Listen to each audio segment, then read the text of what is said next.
guys, welcome back to our YouTube channel Earl and Mary. So for today's video, I'm so excited because we were going to Cebu. And right now I am done packing my stuff and ready to leave. So see you later guys. Bye.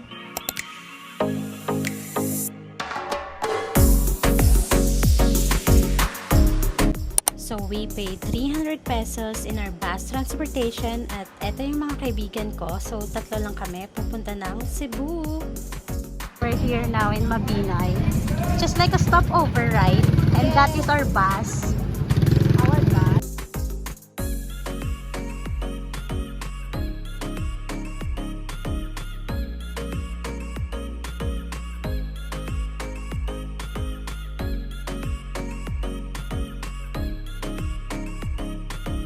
So, nag-stop over yung bus ng 30 minutes.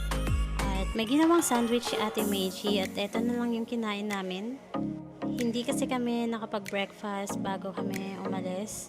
So, sa 2 hours na biyahe, nagutom talaga kami. Malaking tulong to guys kasi pantuwid gutom lang habang nasa biyahe.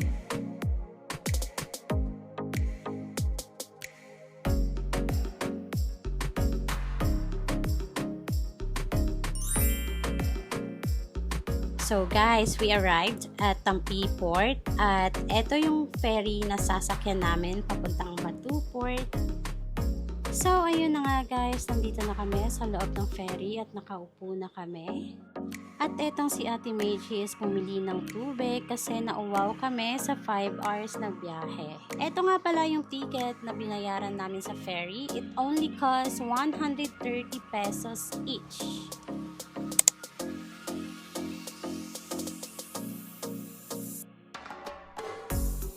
So, from Tampi Port going to Batu Port, it only take 40 minutes. So guys, finally we arrived at Batu Port in Cebu.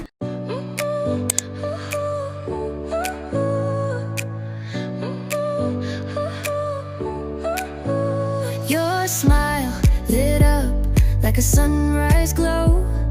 Touch so soft where the seasons flow. We met where the stars take their flight. Every moment with you feels just right. So guys, we end up riding in a tricycle going in Mualbual. So madalang lang kasi yung bus na dumadaan papuntang Mualbual. So it took only 2 hours riding in a tricycle.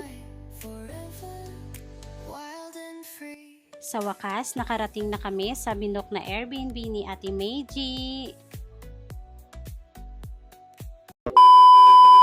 So guys, I'm back and I look haggard kasi napagod kami sa 2 hours na biyahe from port going here in Mualbual. And eto yung mga kaibigan ko, nagsisiupuan na. So itutour ko muna kayo sa Airbnb na binok ni Ate Meiji. So eto yun guys, good for 3 packs and may 2 bed. This is only 2,500 pesos per day.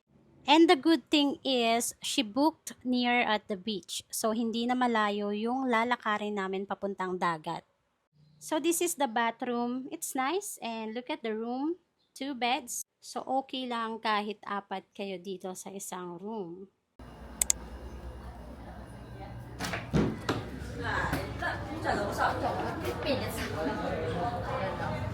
Say hi, Anay. So after we took a shower and we decided to go outside to look for a restaurant to eat because we haven't eat our lunch. So look at those pretty girls.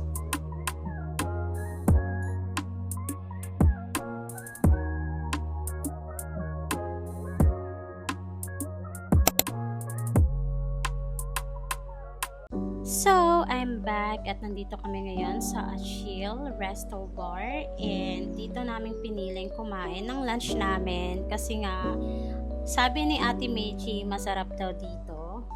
So guys, I ordered a grilled pork liempo. Yung kay Belle is tortang talong at saka kay Ate Meiji is yung curry. So habang hinihintay pala namin yung in-order naming pagkain, umorder muna ako ng appetizer na spring rolls pero nandito na yung grilled pork liempo ko. Wow, sobrang sarap nito guys. So, hindi talaga maiiwasan sa mga magkakaibigan yung magchichismisan. At eto nga pala yung in-order ni Belle, yung tortang talong kasi nga mahilig siya sa talong. At eto yung grilled pork liempo ko. Wow, sobrang sarap niya. At may rice pa, spring rolls. Eto yung kay Ate Meiji, yung chicken curry. Pero mas masarap daw yung humahawak ng curry.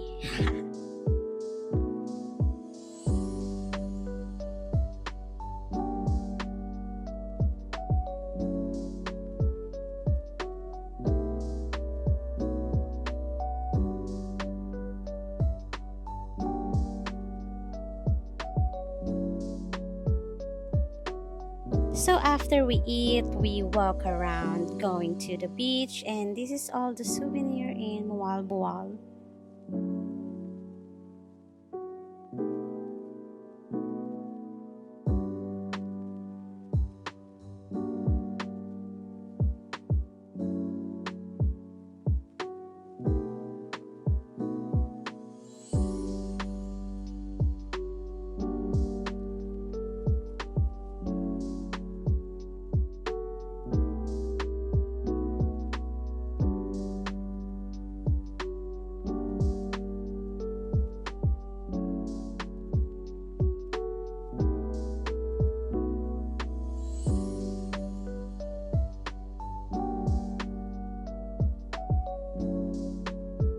So what I like here in Mualbual, Cebu is it's not crowded and it's not a lot of people over here than in Siquijor.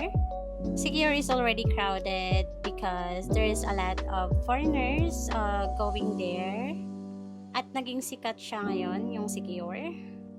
So we end up here and we're going to watch the sunset and taking pictures together with my friends.